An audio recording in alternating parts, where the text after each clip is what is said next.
My friend Millie has this really strange friend.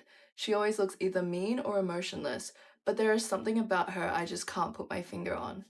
Even though I feel like she could be a bitch, I can't help but think about how pretty she looks. I really wanted to know her better.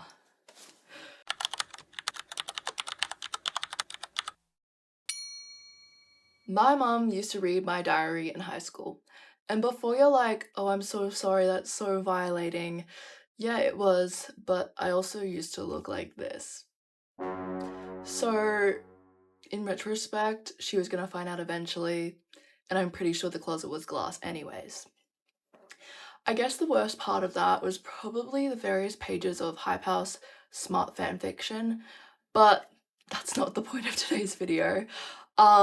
She used to read my diary and then she'd sit me down and she'd go, Lily, is there anything you want to tell me? Is there something you want to say? And I'd go, no. She did this for 4 years, I'm pretty sure, and I would deny it every single time. And this is my Pride Month video.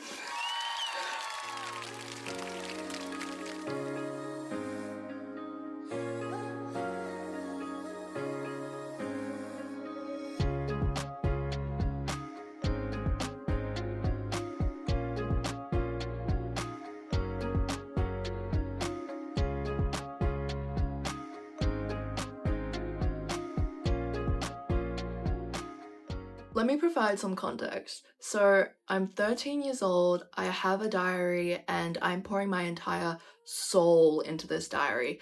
I have to pour so much into this diary that I have a front page in the front of the journal that has so many warnings on it saying, get out, if you're my parents, don't read this, don't tell anyone, this is private, blah blah blah, because of the shit that I was putting into this book. It needed its own, like, safe in my bedroom, locked up. It honestly probably needed to be burnt. But of course, I didn't have this logic at the time, so I'm like, if I just tell them to not look, they're not gonna look. So I have a full page of like, if you're my sister, do not read. And I thought that would do enough. I would write in this diary extensively about my crushes at the time. Majority of them were just boys from middle school where I was like, he's so cute, I want to hold his hand. But majority of the ones in this diary, to be specific, were about my high school best friend at the time. And my mom would like come to me and she like had read all of these pages in my journal that were just like a bunch of feelings, like she's so cool, like her freaking hair and like blah blah blah. It's just like really weird things to be writing about someone who you're supposed to be friends with. She'd read all this and like come to me and be like, so do you like her? And I would literally like sit there and be like, why would you think that? Why would you think such a thing? Why would you say that? Why would you? I would literally deny it. I would probably like, I would lose my mind at her. I'd be like, why would you think that of me? What? That's crazy. That's insane. And then I would go to my room and I would write another entry. Dude, it was insane. And the whole time I was like denying it to her, I was openly bisexual to a lot of my friends, at least at that point. Well, it was like a bit of like a weird timeline, and I'm obviously going to go through it now, but she, like I said, has read my diary for like 4 years throughout high school. So there was a period where I was still denying it to her face, but was openly bisexual to a lot of my friends at school and kind of to anyone who asked, apart from my family, which is like a really weird situation, but I will go into context. By the way, I have like a little bit of a setup because I kind of need notes. But also, I can't see anything on my camera right now because it's just black, so I hope the lighting's okay. But I should start with an origin story. So around the time that I started, I guess, questioning and thinking about my own sexuality, I was in grade 8. And throughout high school so far, I was kind of very naive and very straight up until this point, like extremely straight. Like I had only ever had crushes on boys. I was very boy crazy. I remember I didn't have any social media So I was like getting my friend to message boys for me from like the other school because I just didn't like, my parents like gave me an Android, but I only had WhatsApp for my friend group chat, and that was it. Like I wasn't allowed TikTok or Instagram or Snapchat. I wasn't allowed any of that until like grade 9. But I was going through a lot of introductions. I was kind of getting introduced to friend groups, high school drama, dating, sexuality, social media. Somewhere in the midst of the 2020 bisexual craze, my best friend at the time was chronically online, and she came out and she was like, I'm bisexual, and I was like, good for you, like that's great. But because I wasn't on social media yet, she would kind of like show me all the TikToks, like the gay influencers. There was kind of this like small community at the time that was like very popular. I just remember like there was this AJ, Avery Cyrus, Anna Shumate, those kinds of people, and I'd like just watch the videos she was showing me. I'd be like, oh, this is like cool, like that's so cool. And then somewhere along the line, I started to notice that maybe these like intense feelings I was having, it's bordering maybe a little bit not platonic, and it was just kind of a lot. And here's the thing, before any of this happened, before any of like the questioning, any of 2020 kind of happened, I was only what you could describe as a completely insane and unreasonably clingy friend. And I was like unhinged about this girl. If she made a new friend, I would lose my shit, and I would get like, I would crash out to the point of being like, she would have to write me like a letter or something. I remember we had like this desktop app where it was like, it was called Whiteboard, I think, and I just remember like years later finding it, and it was like there were apology messages in there because she would be like, she would have to apologize being like, I'm so sorry, like I got close to this person, like I just, you're my best friend. And I was like whipping her. I was like, you need to apologize to me for like being close with this person. Like I was crazy. And now looking back at it, I'm like, okay, that wasn't normal because I am not like that in friendships at all, or relationships now. But I was young and I had so many like things that were making me confused and feelings, and I just kind of had nowhere to put it. And I just remember like the first time I came out fully and like just fully admitted like, yeah, I kind of like girls, was in the back of this class we had. It was like a tech class. And I can't even remember what like the name of the class was. It was like TDI or something. I can't even remember what that stands for. But basically she comes up to me with like this other girl that I had just met, by the way. She like transferred that year or something. She comes up to me and she sits down in front of me and she's like, show me your hands. And so I'm like, what? I thought she was gonna like give me something gross or something. I thought she was gonna like put something in my hand. She's like, show me your hands. And so I'm like, here are my hands. And she looks at my hands and she's like, you've got gay hands. And I was like,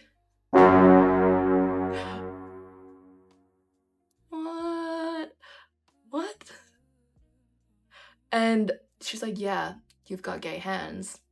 And I was like, and I wasn't like really doing that much. I think I'm just doing that now because I like to be theatrical. But I was probably just looking a little bit like, just kind of like not denying it. Just kind of sitting there like, and then she goes, wait, do you like girls? And I was sitting there, I was like, yeah, I think so. I was like, yeah, I think so, maybe. And so that's the first time I ever admitted to anyone that I was like questioning myself. I was like, yeah, I think I might. And I feel like that's the most bullshit way to come out ever. But it was like a thing apparently. I wasn't on social media. I assume it was like a thing to like look at you gay. You've got the gay hands. Like you've got gay hands. And I was like, so maybe I have gay hands. Maybe I like girls. She was like kind of just like surprised, I guess, but not really. Actually, I think, like I said, the closet was pretty much glass. I think I want to talk more seriously about this period because honestly, this might have been one of the hardest points in my life. I think around this point, I was struggling a lot with mental health. At that point, I think I had pretty bad depression, anxiety, body image issues. I struggled a lot with self-image, and I think just overall well-being, and I really had a difficult time like doing day-to-day things. And I think just at this point it kind of began to merge, my self-image, the depression, everything kind of began to merge with like these new feelings about like my sexuality and everything.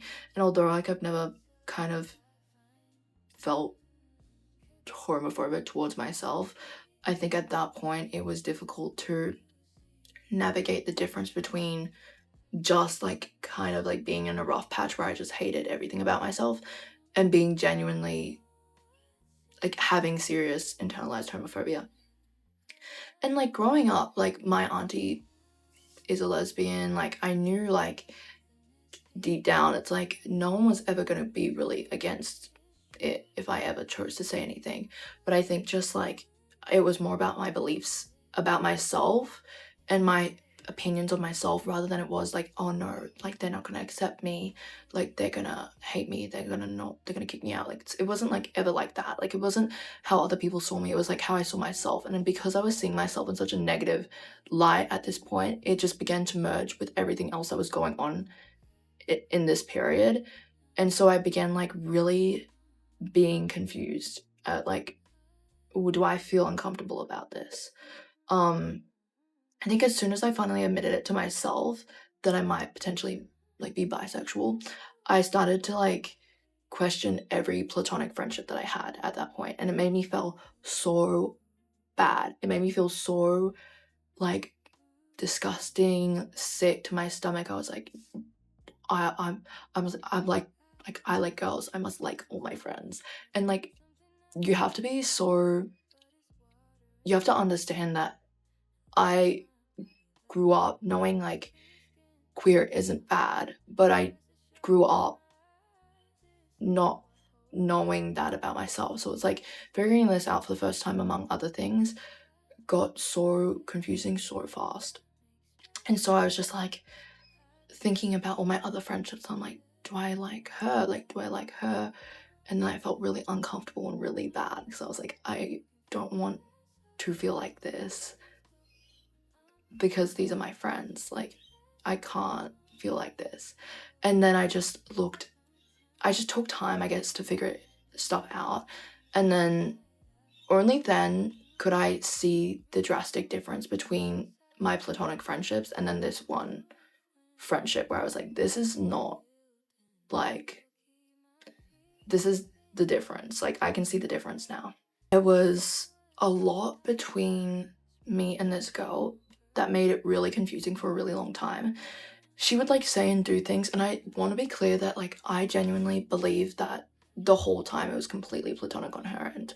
Like I know now, and like that definitely sucks, but I feel like it's honestly like a little bit of a canon event for high school. It's like it was completely platonic on her end, but it was just like kind of small things. Like I remember one time she said to me, like, she looks me in the eyes and she goes like, I wish I had a gay best friend so we could make out. And when you're 14 and someone says that to you and that someone is your best friend, you do not hear that as something casual at all. Like I did not hear that and go, yeah. I would look at her, I'm like, I'm your best friend and I'm gay. And I'm like, why are you saying this to me? Like, and it was kind of things that happened, I guess, like after that point where I was like, it just made it difficult to know where to put my feelings when stuff like this kind of happened. Like it would be like a joke, but like at the end of the day I was like, this isn't funny. This isn't funny. And she'd be like, it's okay because we're both bisexual, like it's fine. I'm like, dude. I was 14 and I was so confused and it was just adding layers to the confusion. But I don't really hold a grudge, so I was just like, it's fine. But I don't talk to this girl anymore, and I honestly probably shouldn't bring it up on the internet. And like we don't talk for like a fair enough reason. But I think like unfortunately it is like a massive part of like who I am and like why I am who I am. So I think it's like I have to kind of include it. But I just kind of hope they don't see this video. I'm gonna crash out if my fucking thing stops one more time. Dude, everything, all the lighting is going weird and it's really pissing me off. Let's fast forward to after I graduate. I have a boyfriend at some point. I'm not gonna say when, but I have a boyfriend at some point. And he is objectively attractive. He is fine. Like, he had a six-pack. He was tall. He was really tall. He was like skinny. He was kind of like sharp features, sharp jawline. But I think I was attracted to him in an objective sense. And the way that I kind of think about that is that, you know, when you like drive past a house and you're like, wow, that house is really cool. It looks really nice. Like, the architecture's cool. Like, it looks cute. Like, it's nice. But I probably wouldn't live there. That's the kind of way that I felt about him. Kind of felt a bit like being in a relationship was like logically correct, but for some reason it felt so performative to me.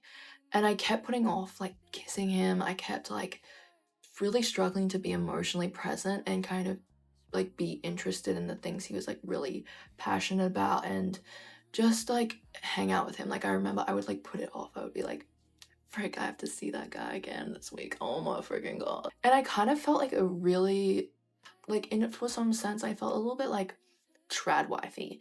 And when I said it felt performative, I think that's kind of how it felt to me. It was like, I have to be, like, I was like, my brain was like, quick, you're dating a man. And you have to be all these, I have to keep my hair blonde. I have to tan every week. I have to cook for him. I was like, all these really weird, like, Republican trad wife stereotypes. And it just, like, and it just felt wrong. Like, I was like, unable to be authentic with him. I couldn't be emotionally present with him, and I couldn't kiss him. And we were like dating, like we were talking and like going on dates for like 4 or like 5 months before I actually let him ask me to be his girlfriend. I remember he literally asked me, he was like, so when do you think we could talk about becoming official? And I was like, just give me 1 week. And I was like pushing it off. And then he finally asked me, and I was like, yes. And then we broke up maybe a month later. Bro, he speeds like crazy. I'm like just not attracted to people who like are in love with their cars, and he was just like obsessed with cars.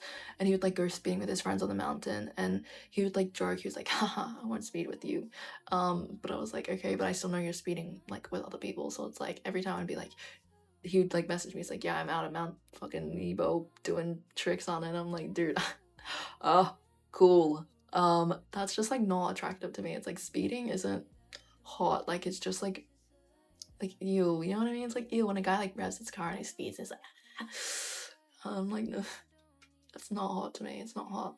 For the most of the time I was like dating this guy, I was in tears pretty much every night, and it was rough because I think a lot of the times I get into situationships with guys or talking stages or like dating, I just feel like shit. And it's like, I don't know how to describe it, but it's just like, I have this one snap of me when I was like dating him, and I'm like bawling my eyes out, and like the text on the screen is just, I genuinely think I was made to love a woman.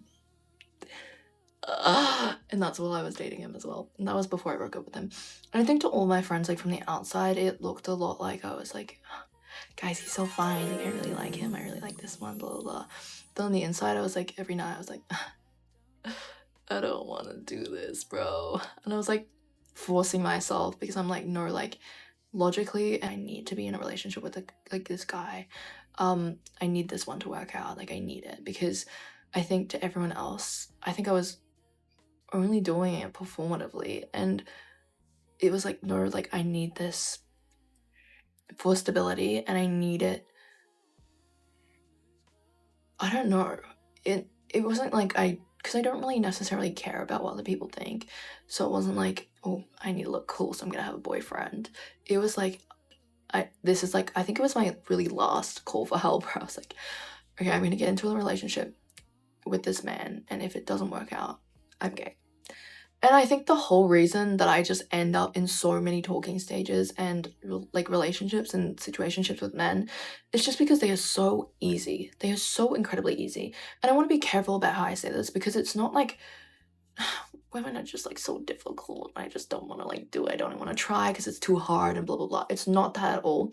I think it's like the situation pipeline for straight on straight encounters is just frictionless. It is so simple. Straight people have it. I don't want to offend anyone, but straight people have it easy. Like, and I guess I was like straight for like a little while, because it was like with guys, it's like unless they don't like you back, but I don't think I have had that experience, but most of the times when they like you back, it's just like so simple. And like the gap between how many men I've like kind of like been involved with, because it's like easy, and the gap between like women has made my life look a lot more ambiguous than what it actually feels like on the inside. And I think on the surface level, to my friends and my family, and like my experiences with men that went nowhere by like my own choice, probably just looks like I'm really picky and I have like weird standards, and another one out the bin. Sorry, he just wasn't good. Another one's gone. Another one bites the dust. Like, they're probably just like, oh man, that Lily, like, her standards are so high, she just can't settle for anyone. It's like, no, I think I'm just probably gay, or I have serious avoidance issues that I probably need to see a therapist about, but I really don't think it's avoidance issues. So I have been identifying as bisexual or like unlabeled for a while, but I think as I get into more situations, I have to ultimately like end up like keep rejecting people and like reverting to trad wife over and over again. It's like every time I get into a situation with a man, it's like, can't dye my hair for the rest of the month. The only time I had like a millisecond of clarity was when I met this girl. We met on I was gonna say Tinder. We met off TikTok, weirdly enough. I feel like it's really funny when you meet someone off TikTok, but of course she lived in Sydney, like freaking every other queer person I see on my For You page, and I followed her first because I was like, damn, she fine. And I'm pretty sure I commented on her TikTok, and I like did not expect her to follow me back at all. I really didn't. It was kind of like a shot in the dark, because like she was like gorgeous, and also I'm pretty sure she had like a few followers at the time, and people in the comment section like going crazy. I was like, okay, so I'm like I'm gonna shoot my shot, but I like am not expecting like she was gonna reach. And then she reached out to me and she like followed me back and she messaged me. I was like, I was shocked. I was genuinely shocked. But it just felt really different, and I felt so different about her, like compared to all the other guys I've talked to. And I know that it's obviously going to be different because different gender, but it's like the feeling when you like someone was completely different to how I felt other times I liked someone. She introduced me to so many things, like so many of my favorite TV shows and series and fandoms that I'm in. I owe it all to her. I literally owe it all to her. Like, she introduced me to The Pit. She introduced me to Heated Rivalry. She introduced me to Girls. She introduced me to Big Little Lies. And this movie, I think it's Close. Dude, it's so good. Like, they're all so good, and I couldn't like live without those shows now. And just in general, dude, she was the most interesting person. She's studying film. She is an actor. And she was just so funny and like careful and interesting and smart and warm, and like she asked so many questions that just made me feel like seen. Like, and she listened, and it was like she just kind of saw me like immediately, I think.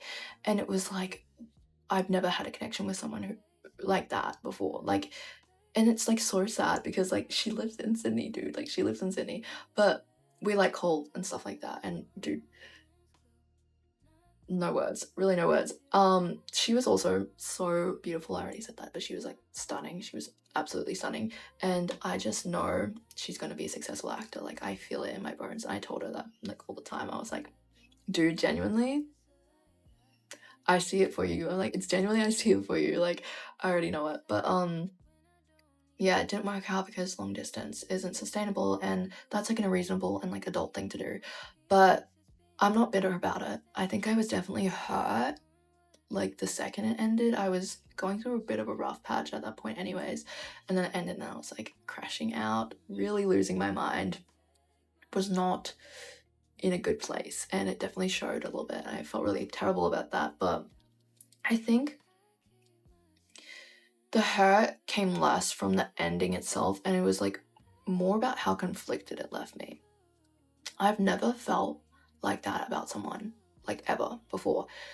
And so realizing that for me was like, hold on. The only other time I felt like that actually for someone was a girl. It was in high school. And they have the same name. They have the same name. I never said that. I never told that to her because I was like, this is just gonna look really weird, but they have the same name. I still kind of hope we end up in the same city, like, one day. And maybe that's embarrassing to say, but, like, that's kind of what this video is anyways. Yeah, I just realized,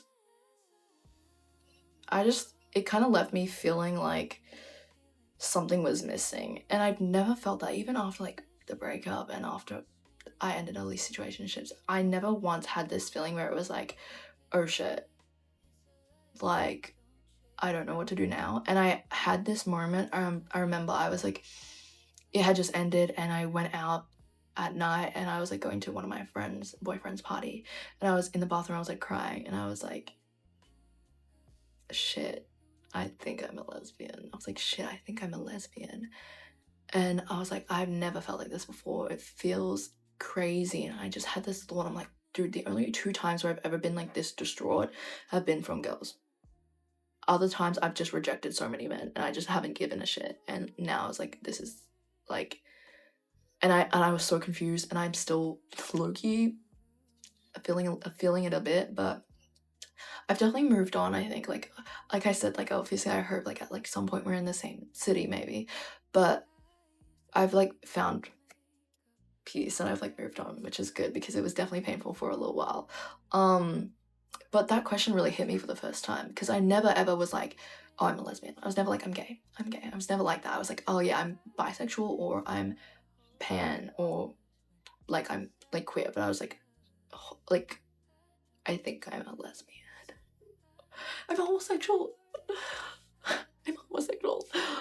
Yeah, so I was like, that really scared me.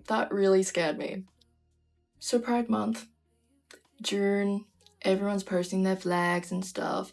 But where does that actually leave me? So I've been saying I'm queer as of recently, and that has put my mind at somewhat rest. But I want to be honest, I think it's a placeholder. I think that I'm definitely not bisexual, like, at all, because I don't feel like an equal opportunist, because I just don't feel at this moment that I could be romantically interested in men, like, at all. I can't even have that in my brain as a concept. So I don't feel like an equal opportunist. I'm not looking at men and women going, I could go either way. And it's not like a case of like, I just have a preference. It's really like, no. It's really no. Absolutely not.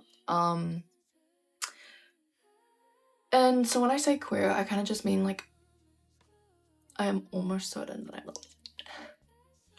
I don't know what. And I'm letting myself sit with that before I say it with my chest. Because I'm still figuring myself out, to be honest. And figuring it all out is just like a really long and messy individual process. It's really different for everyone, and like there's no timeline or like rush either. There's like no timeline, there's no rush. But mine has been hard. It's been genuinely difficult, and it's a big part of why I kind of feel alone sometimes.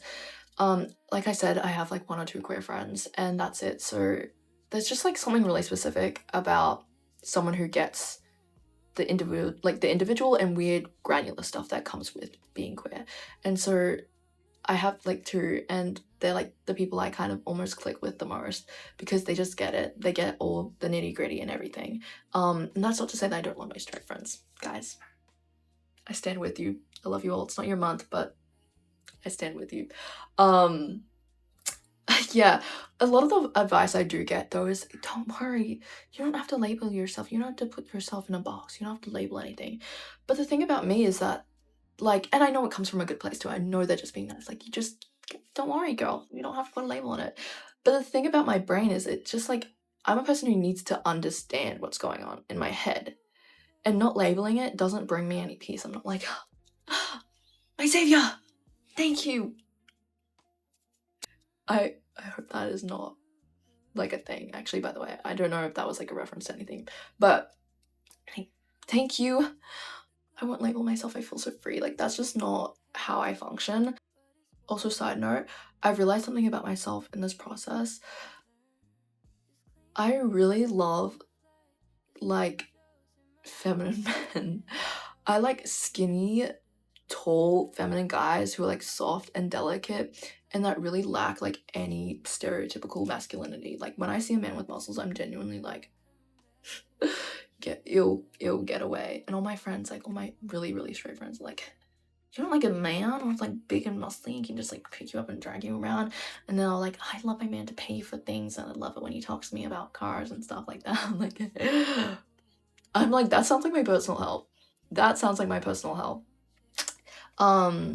Yeah, I just really love men who look like women. And either that's something I'll come to terms with or not. I just get like paid out a lot of the time for, like, by my friends who are like, hold on, I actually need to fix my fucking fridge.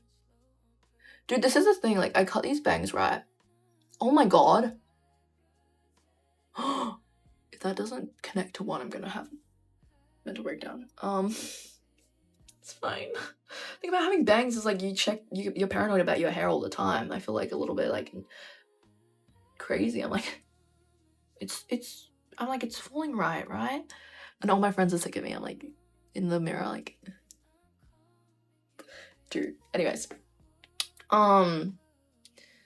yeah. So, like I said, I like twinks and feminine women. Am I a lesbian? We don't know that yet. I don't have a perfect tidy ending for this video. Like, I really don't have, like, I feel like I black out every time I film a YouTube video. That's the thing, is like, now I'm like, people are watching it and they probably watch, I don't know, guys, actually I'm not gonna say that yet. So they're probably following me and watching all my videos. That's not the case. I know some of my friends do though, so I'm gonna say this for you guys. You're probably watching my videos and like, this doesn't make any sense, like this does not connect. But yeah, it's because I black out and I just film, I'm like just talking and I'm like, okay, post. Yeah, that was good. Post. But I just want to say, I know more than I did a year ago, and I know that the most real and genuine feelings I've ever had have been for women.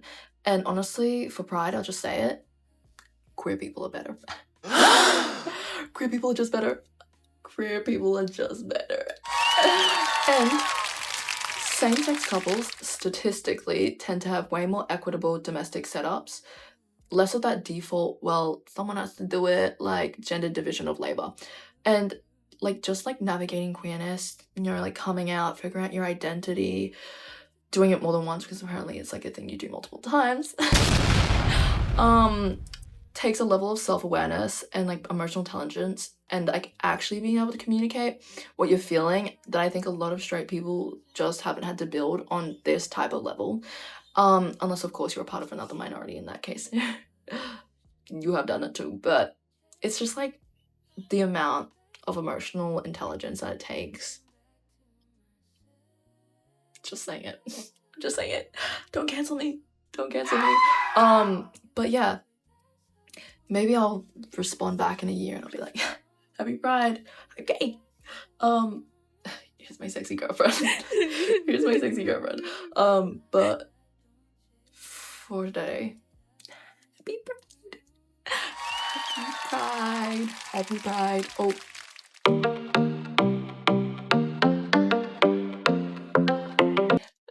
happy pride.